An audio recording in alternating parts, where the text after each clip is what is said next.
The thing about being the family scapegoat is that people stop seeing you as a person. You become a role, a punching bag, the one they can all agree to look down on. I learned this lesson early, and by the time I was 31, I'd perfected the art of staying quiet while they tore me apart. My sister Amanda had always been the golden child. 3 years older, effortlessly beautiful, married to a successful orthodontist named Derek.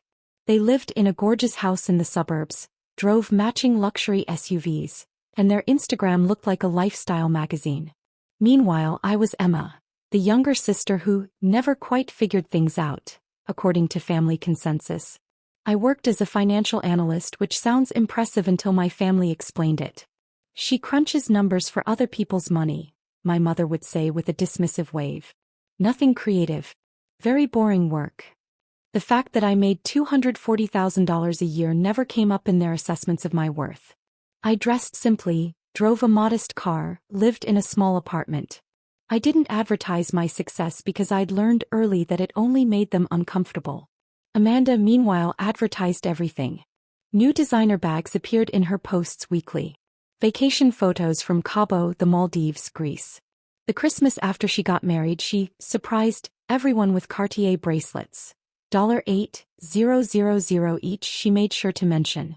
Our mother wore hers constantly, showing it off to her book club friends. What nobody knew was that I'd been the one making Amanda's minimum payments for the past 4 years. It started innocently enough. She called me crying one night, her voice panicked. I made a mistake. Derek doesn't know, but I maxed out a credit card on the house renovations. The payment is due and I'm short. Can you cover it just this once? I'll pay you back. The payment was $890. I sent it without hesitation because that's what sisters do. The second time was 3 months later. The renovation went over budget. Just $1,200 this time. I promised last time. Then it was the car payment. Then another credit card I didn't know existed. Then a personal loan she'd taken out for a business opportunity that fell through. By the end of year 1, I'd paid $23,000 of her debt. I'm going to pay you back everything, she swore each time. Derek's getting a raise. I'm cutting back. You're literally saving my marriage. If he finds out I spent this much, he'll leave me. So I kept paying. Every month, like clockwork, I'd transfer money to cover her minimum payments across 4 credit cards and 2 loans. The amounts crept up, $2,800 a month, then $3,200, then $3,600. She kept spending, kept accumulating, kept coming back with tears and promises. By year 4, her total debt had ballooned to $87,000. I'd personally paid $41,300 in minimum payments alone. Money that barely touched the principal because her interest rates were astronomical. She'd never paid me back a single dollar. The financial analyst in me knew this was unsustainable. The sister in me kept hoping she'd change. Then came Thanksgiving. My mother's dining room was decorated like a Martha Stewart fever dream. Fall leaves scattered artfully across the table, monogrammed napkins, a centerpiece that probably cost more than my monthly rent. 23 family members crammed into the house. Parents, aunts, uncles, cousins, Amanda and Derek, their 2 kids. I arrived in my usual style. Simple sweater, jeans, a pie from the grocery store bakery. Amanda swept in 30 minutes late in a new Burberry coat, carrying a charcuterie board from that expensive artisan shop downtown. Sorry we're late, she sang. I was at the spa all morning. Self-care Sunday, you know. Mom hugged her like she'd returned from war. You work so hard, sweetheart. You deserve it. I set my grocery store pie on the counter next to Amanda's $200 charcuterie display and felt exactly as invisible as I was meant to feel. Dinner conversation followed its predictable pattern. Derek talked about his orthodontic practice expanding. Amanda showed everyone photos of their upcoming trip to Turks and Caicos. Just a little getaway before the holidays get crazy. My cousin Brian discussed his promotion. My Aunt Susan bragged about my cousin Jennifer's new house. When the conversation turned to me, my mother's voice took on that careful, pitying tone. And Emma's still doing her number thing. Very stable work.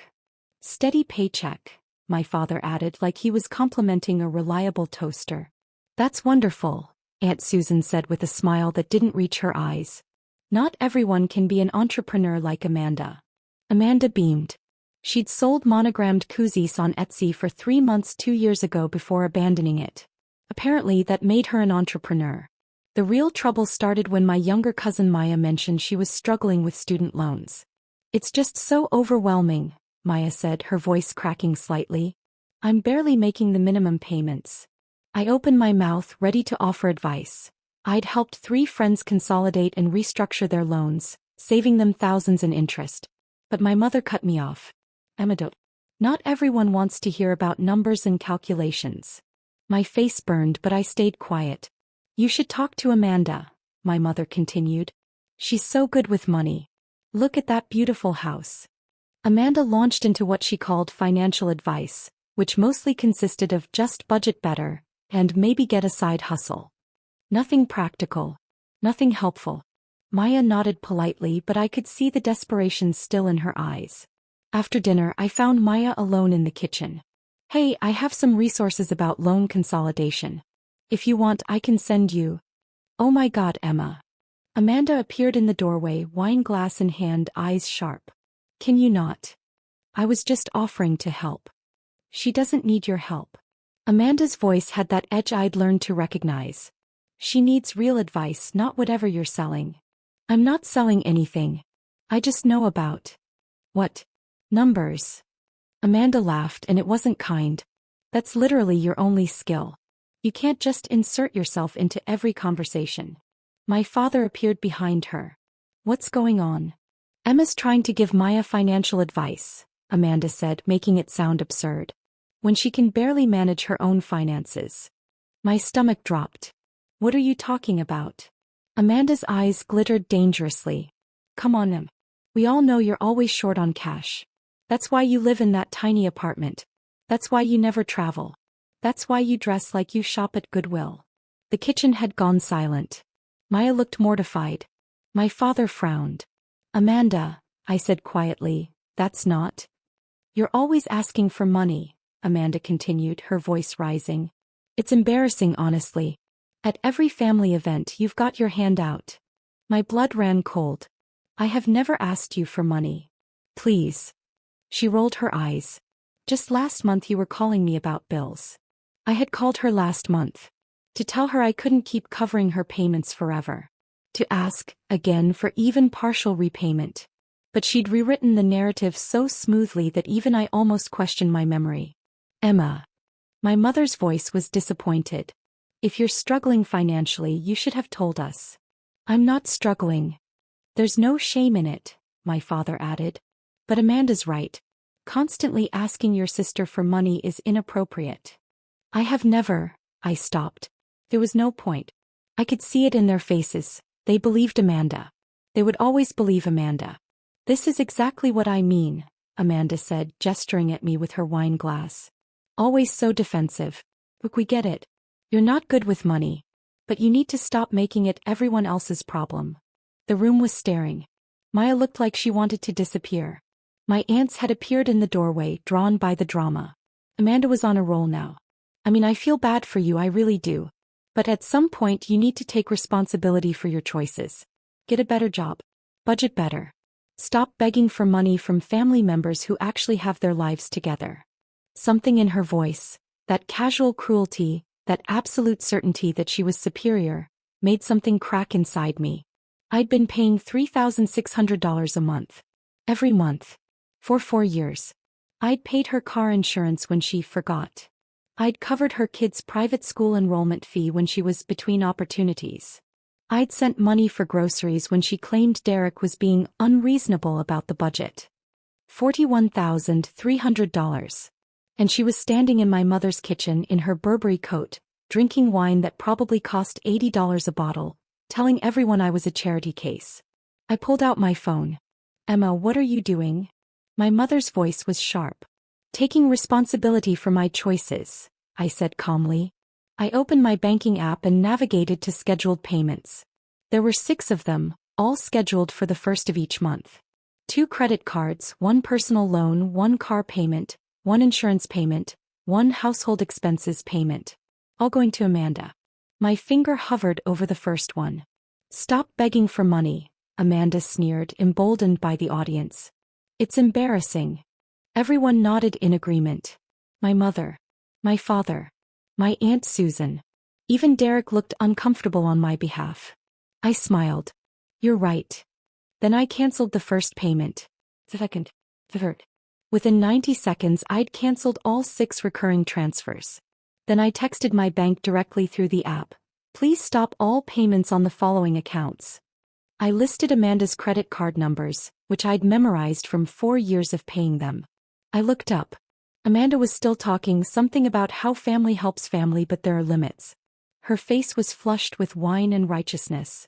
Her phone buzzed. She ignored it. Buzzed again. Anyway, she continued, I just think. Buzz. Buzz. Buzz. 3 more notifications in rapid succession. Amanda pulled out her phone, annoyed. Her face went pale. What? Derek asked. Nothing. It's nothing. But her hands were shaking slightly as she stared at the screen. I could imagine what she was seeing. Credit card payment failed. Auto-pay declined. Insufficient funds for scheduled payment. My bank moved fast. Her phone rang. She declined the call. It rang again immediately. Capital One probably. Or Chase. Are you going to get that? My mother asked. It's just spam, Amanda said, but her voice had gone thin. I gathered my coat. I should go. Emma, wait. My father's voice. We didn't mean. No, it's fine. Amanda's right. I need to stop making my problems everyone else's responsibility. I headed for the door. Behind me, Amanda's phone wouldn't stop ringing. I drove home in silence, my hands steady on the wheel. For years. $41,000. And she'd called me a beggar in front of the entire family. My phone started ringing before I even reached my apartment. I declined. She called again. Declined. Text message. Call me please. Another text. What did you do? Another. Why are my payments declining? I turned my phone on silent. By the time I got home, I had 14 missed calls from Amanda and 23 text messages ranging from confused to panicked to angry. The last one read, call me right now, this ain't funny. I made myself tea and opened my laptop. Time to be thorough. I pulled up my banking records from the past 4 years and created a detailed spreadsheet. Every payment, every date, every amount. I had text messages going back to the beginning. All her promises to pay me back, all her emergencies, all her desperate midnight calls. I compiled everything into a single PDF. 47 pages of documentation. Then I sent it to my personal email, time-stamped and backed up to 3 different cloud services. Just in case.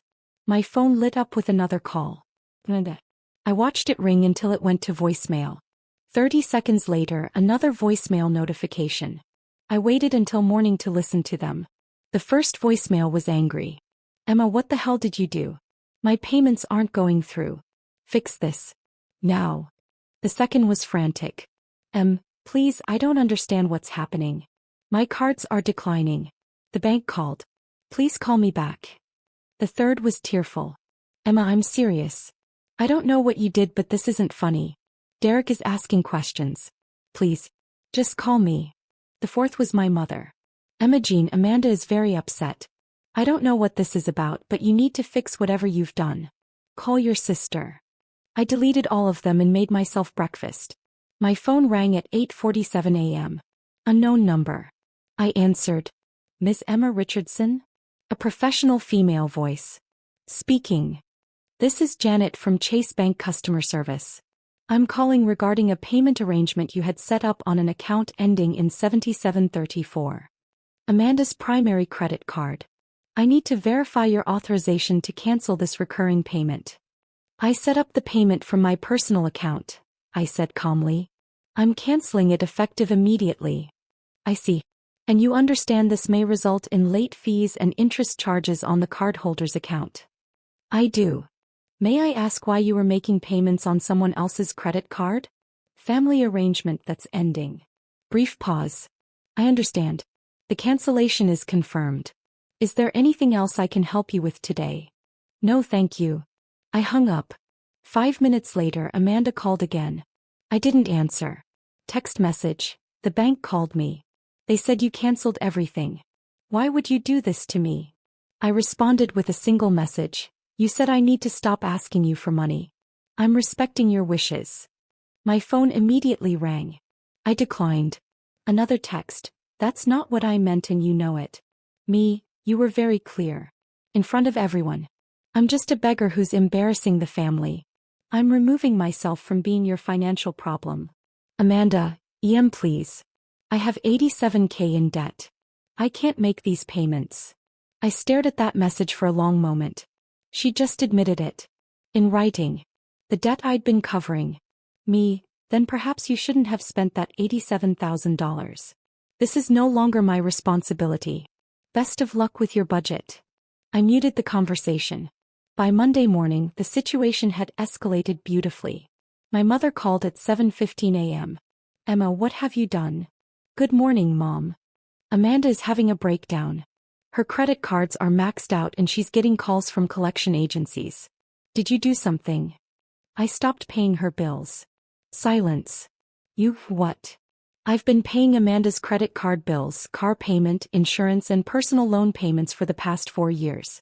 On Thanksgiving she told the entire family I was a beggar who was always asking her for money. So I stopped paying. Emma, that's not, she didn't mean. She called me embarrassing, Mom. In front of everyone. She told everyone I couldn't manage money while I've been paying $3,600 of her bills every single month.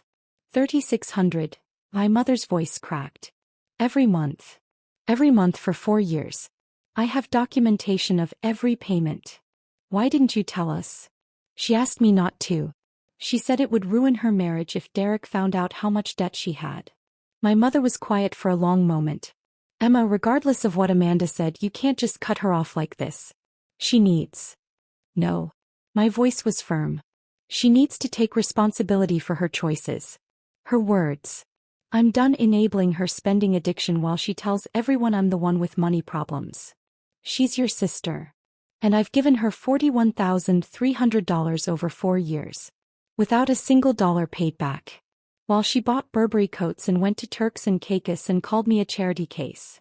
My mother had no response to that. If she needs help, I continued, she should ask her husband. Or get a job. Or sell some of those designer bags. But she's not getting another dollar from me. I hung up. Tuesday afternoon my father called. Emma, we need to talk about this situation with Amanda. There's no situation, Dad. I'm simply no longer paying bills that aren't mine. She's in real trouble. The credit card companies are threatening to send her to collections. She's going to ruin her credit. She ruined her credit by spending money she didn't have. That's not my problem. Don't you care about your sister? The question hit harder than it should have. Did I care? Of course I did. That's why I'd paid for 4 years. That's why I'd sacrificed vacations and investments and my own financial goals to keep her afloat. But caring about someone doesn't mean drowning with them. I care enough that I enabled her for 4 years, I said quietly. I care enough that I've paid over $40,000 of her debt. I care enough that I protected her marriage by keeping her secrets. But I don't care enough to let her humiliate me publicly while I bankrupt myself for her designer lifestyle. That's very selfish, Emma. Then I'm selfish. She needs to figure this out herself. What if she loses her house?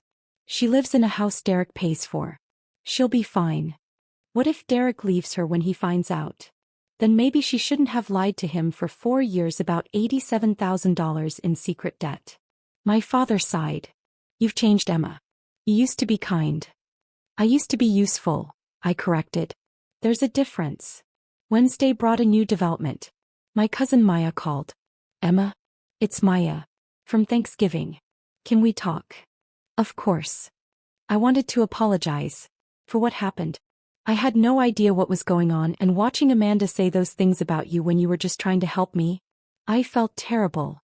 It's not your fault, Maya. I know, but, look, something weird is happening. My mom talked to your mom and apparently Amanda's having some kind of financial crisis?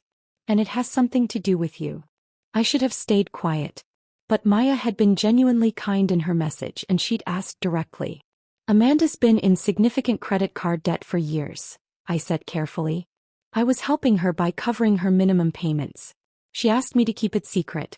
At Thanksgiving she told everyone I was constantly asking her for money, which was a complete lie. So I stopped paying her bills. Wait. Maya's voice changed. You were paying her bills? While she was telling everyone you couldn't manage money? For 4 years. Oh my God. It's fine. I just decided it was time to stop. How much were you paying?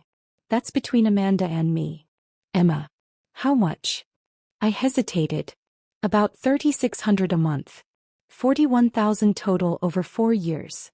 Maya was quiet for so long I thought she'd hung up. Maya. That's insane, she whispered. She was wearing a new Burberry coat. She was talking about Turks and Caicos. She was giving me financial advice. I know. And you were paying her credit cards. Yes. While she called you a beggar. Yes. Emma, you need to tell everyone. The whole family needs to know what she did. I'm not telling anyone anything. This is between Amanda and me. But she humiliated you. And if I tell everyone, I'll look petty and vindictive. She'll spin it as me trying to hold money over her head. Trust me, Maya. The best revenge is just letting her deal with the natural consequences of her choices. But Maya, bless her Gen Z heart, had other ideas. Thursday evening my phone started blowing up. My Aunt Susan called. Emma, honey, Maya told me what's been going on. Great. I don't want to talk about it, Aunt Susan. No, listen. I had no idea. None of us did. The way Amanda spoke to you at Thanksgiving. If we'd known you were helping her financially this whole time. It doesn't matter. It's done. It matters very much. Your mother is beside herself. We all are. Why is everyone acting like I did something wrong? I stopped paying bills that weren't mine. That's all. Sweetheart, nobody thinks you did anything wrong. We're horrified at how Amanda treated you. Your Uncle Frank is ready to drive over there and give her a piece of his mind. Please don't. This is between siblings. After what she said to you. After how she humiliated you while you were literally keeping her afloat. Emma, that's beyond. Aunt Susan. Kept my voice level. I appreciate your support. But I need everyone to let this go. Amanda needs to figure out her finances. I need to move on. That's all. But the calls kept coming. My cousin Brian. Dude, I had no idea. That's messed up. My Uncle Frank. That girl needs to learn some respect. My cousin Jennifer. Oh my God, Emma, I'm so sorry. Even Derek called. Emma. His voice was strained. Can we talk? If this is about Amanda's debt, you should talk to her. I did. She finally told me everything. The credit cards, the personal loan, the fact that you've been covering it. I'm sorry you had to find out this way. Why are you apologizing? Jesus, Emma, you've been paying thousands of dollars a month for years. It's done now. She told everyone you were asking her for money. I know. While you were literally paying her bills. I know, Derek. I'm so sorry. His voice cracked. I had no idea she was in this much debt. I handle our joint accounts, but she kept saying she had her own money from her Etsy thing. I didn't know she'd maxed out cards in her name only. And I definitely didn't know she was lying about you. It's okay. It's not okay. What she said to you was cruel. And it was a lie. And now our entire financial situation is. He stopped. That's not your problem. I'm sorry. I just wanted you to know that I'm sorry and I'm dealing with this and you don't owe us anything. Thank you, Derek. And Emma? What you did, helping her for that long even after how the family treats you. That was really kind. She didn't deserve that kindness, but it was still kind. I had to clear my throat before I could speak. Take care of yourself, Derek. Friday morning, Amanda finally showed up at my apartment. I opened the door to find her standing there, no makeup, hair in a messy bun, wearing sweatpants. She looked like she'd been crying. Can I come in? I should have said no. But old habits die hard. I stepped aside. She walked in slowly, taking in my small apartment. The place she'd always made subtle digs about. Cozy, she'd say, meaning cramped. Minimalist, meaning cheap. She stopped. Started again. I messed up. You did. I'm so sorry. What I said at Thanksgiving was completely out of line. I was drunk and stupid and I wanted to sound successful in front of everyone and I threw you under the bus. You called me a beggar, Amanda. While I was paying $3,600 a month of your debt. I know. Tears spilled down her cheeks. I know. And I have no excuse. I was horrible. But Emma, I'm drowning here. The credit card companies are calling constantly. Derek is furious. He's talking about making me get a job and sell my car and cancel the Turks and Caicos trip and... Good. She looked up shocked. Good, I repeated. You're $87,000 in debt, Amanda. You should get a job. You should sell the luxury SUV. You absolutely should cancel the Caribbean vacation. But Derek will know how bad it is. Derek already knows. He called me yesterday. Her face crumpled. This is going to ruin my marriage. No. Your lying ruined your marriage. Your spending ruined your marriage.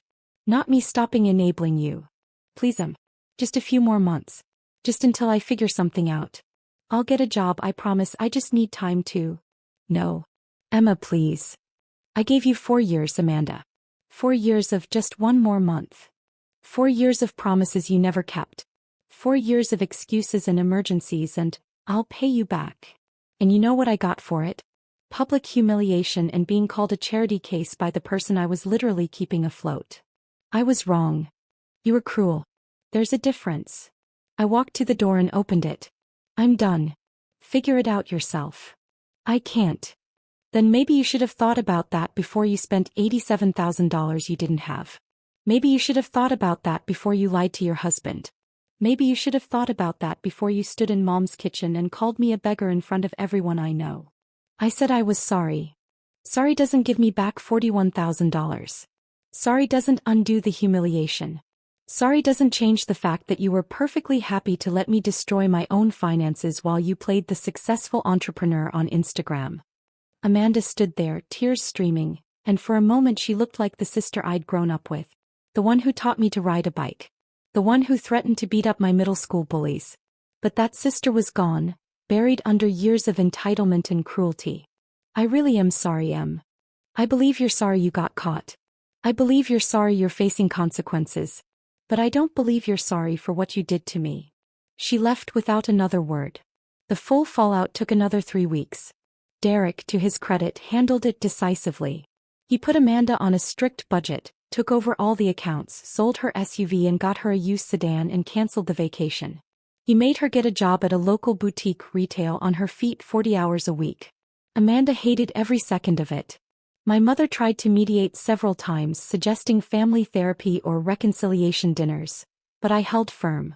I was polite, cordial even, but I was done being the family's emotional support sister. The extended family was split. The older generation thought I was being harsh. The younger generation thought Amanda got off easy. My cousin Maya started a group chat called We Stan Emma with all the younger cousins. I muted it, but it was nice. Christmas was awkward. Amanda and I were civil but distant. She'd lost weight from stress and her new job. Her Instagram had gone quiet. No designer bags, no luxury vacations, just the occasional photo of her kids. Derek pulled me aside before dinner. She's going to therapy. And financial counseling. We're working through it. That's good. She really is sorry, Emma. I know it doesn't change anything, but she is. I believe she regrets it. I just don't know if she understands why it was wrong. He nodded slowly. Fair enough. 6 months after Thanksgiving, I got a text from an unknown number. It was a screenshot of a payment confirmation. $500 to my account. Then a message. First payment. It'll take me 16 years at this rate, but I'm going to pay you back every dollar. I stared at the screen for a long moment. Part of me wanted to send it back. Part of me wanted to tell her I didn't need it. But the truth was she did need to pay it back. Not for me. For her. I texted back. Received. Thank you. I didn't say it was okay. I didn't say we were good. Because we weren't and maybe we never would be. But it was a start. A year after Thanksgiving, Maya asked me to help her consolidate her student loans. I spent a Saturday afternoon showing her how to compare rates, negotiate with lenders and restructure her payments.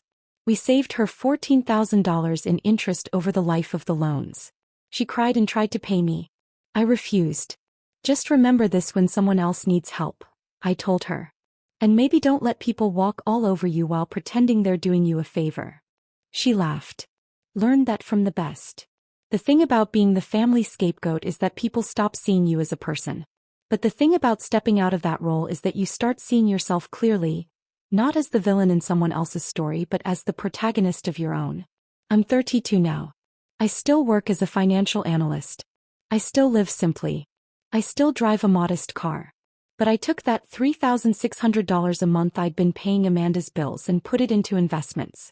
My portfolio is up 34% since Thanksgiving. I'm on track to retire at 45 if I want. I also bought a new couch. It's small, trivial, nothing compared to Amanda's designer lifestyle. But it's mine. Paid for with money I earned and kept instead of giving away to someone who saw me as an ATM with a heartbeat. Amanda still makes her $500 monthly payments. We're civil at family events. She's worked her debt down to $71,000. Derek says she's doing better. I'm happy for her. I really am. But I'm happier for me. Because for the first time in my life, I'm not the family scapegoat. I'm not the sister who enables and sacrifices and disappears. I'm just Emma. And Emma doesn't beg for money. He never did.